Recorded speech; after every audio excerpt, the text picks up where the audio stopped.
I think the reason that I'm so comfortable talking about trauma, and sometimes it shocks other people, the words that come out of my mouth, is because I was a psychiatric nurse for many years.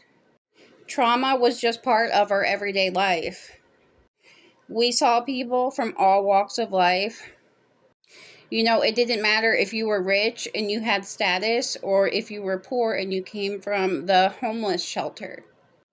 We treated everybody like a human being because we understand that trauma is part of the human experience.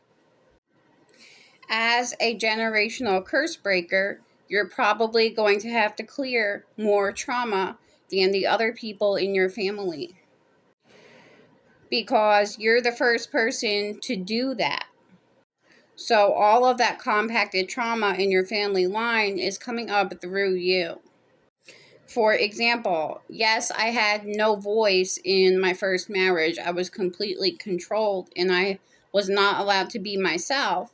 But think about how many women before me are or were in the exact same situation in their marriage. Probably the majority of the women in my family line experienced a similar dynamic with their husbands.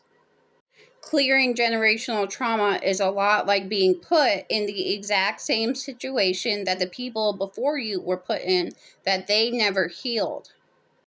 They were never able to fix it or release it. And I think sometimes people will overreact to the words that we say as trauma survivors because they carry such a heavy energy. Because it's not just about us, it's about us and everyone who came before. But when you talk about your trauma, you're releasing, right? You're releasing energies that are very dense that have been trapped inside of the body. And this gets rid of that energy of stigma. The energy of stigma comes from that feeling of, I can't talk about this. It's not appropriate. But you should find a safe place to talk about your trauma. If you're not ready to get up and talk about it on social media, that's completely fine. But if we have no safe place, if we have nowhere we can go at all to talk about the things that we've been through, or you don't have an outlet like journaling or writing or music, that energy of trauma becomes like stuck in your body. It's like gunk in your pipes.